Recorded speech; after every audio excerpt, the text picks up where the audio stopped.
Jadi bukan dia walking di atas air hebat gitu, bukan gitu kan. Kalau yang Yesus atau Isa menghidupkan orang yang mati gimana, Kang? Ketika seseorang mati ketuhanannya, ketika ketemu Isa, dia sadar welas asih dan bangkit ketuhanannya, dia bangkit dari kubur, Mas. Oke. Jadi bukan Nabi Isa datang ke tanah kusir gitu ya, tempat pemakaman umum terus bangkit semua gitu, enggak gitu gitu. Contoh gini, Mas. Kan kalau di dalam konteks orang mati dalam perspektif esensial, katakanlah spiritual gitu ya, itu adalah orang yang Tuhannya tidak bangkit dalam dirinya, tercover. Ya, ya, ya, ya. Mas Hendra pernah nggak ketemu seseorang, begitu Mas Hendra selesai ketemu seseorang, Mas Hendra merasa lebih hidup, merasa lebih lepas, merasa lebih ada welas asih, dan Mas Hendra mengalami sesuatu yang Ya, baru. Pernah begitu ya, nggak? ya, pernah. Berarti orang yang ditemuin sama Mas Hendra itu memiliki kesadaran konteks Isa yang membangkitkan Mas Hendra untuk Oke. bangkit gitu. Seperti layaknya Cokro Aminoto membangkitkan murid-muridnya. That's it. Padahal cukup duduk 15 menit di dalam kereta. Gila nggak? Hidupnya berubah. Berubah. Makanya Isa mampu membuat orang yang melepaskan dari masalah kulit. Jadi kan dia bisa ngeberesin penyakit kulit kan? Penyakit kulit kan sensitif orangnya, Mas. Jadi dia nggak masuk ke isi gitu. Oke.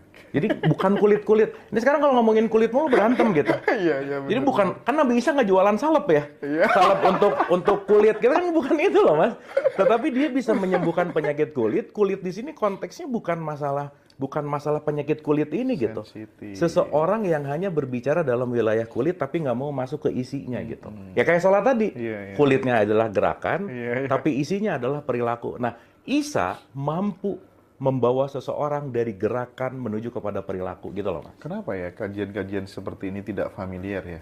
Kenapa justru yang kulit yang difamiliarkan dan mendarah daging dan itu kemudian Ya. ditanam sejak anak-anak kita kecil gitu? Karena yang laku sekarang tuh dongeng, Mas. Dongeng yang digaungkan. Jadi kalau kita bicara kan perlu nalar kritis.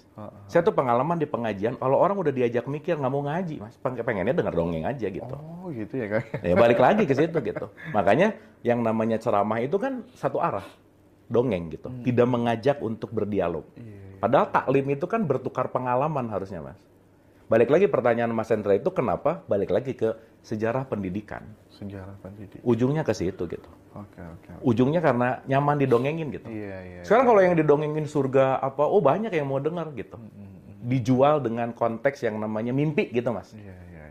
Padahal kan satu-satunya cara untuk menggapai mimpi ya bangun, Mas.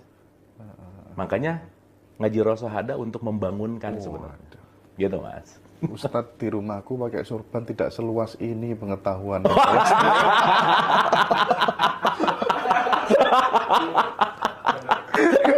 Aduh.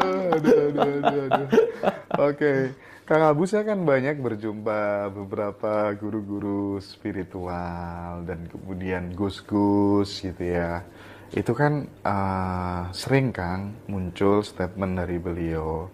Aku mendapatkan bisikan dari diri sejati, rasa sejati gitu.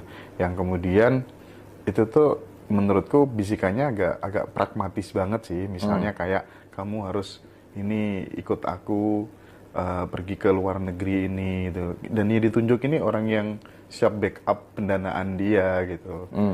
Macam-macam, case-nya macam-macam gitu. Pertanyaan saya adalah bagaimana cara kita bisa membedakan mana itu kehendaknya sama kehendak ego, suaranya sama suara ego, suara nurani sama suara ego, itu bagaimana kita bisa memfilternya, Kang Abu? Oke, gini Mas, kalau kita bicara bisikan itu kan subjektif ya Mas Hendra ya, itu dialami gitu kan.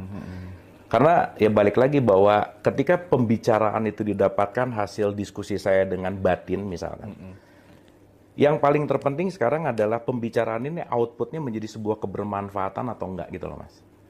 Jadi kalau sekarang misalnya Mas Hendra, saya dapat wangsit nih, Mas Hendra harus ngebiayain saya gitu misalnya. Gitu ya. Tapi by the way kalau ini sudah jadi figur otoritas yang dia memiliki community kan ya balik lagi ya. Semua berdasarkan sesuatu yang saya rasa penting digunakan nalar kritis dan nurani gitu, Mas. Mas Hendra gini deh, paling sederhana kita semua tuh punya rasa. Kan bisa rasa ya. Oke. Nggak mungkin lah kita dalam tanda petik, ya balik lagi ya, dengan dengan pikiran yang jernih, dengan perasaan yang jernih juga, kita bisa ngerasa kok bahwa ada indikasi-indikasi kepentingan di situ.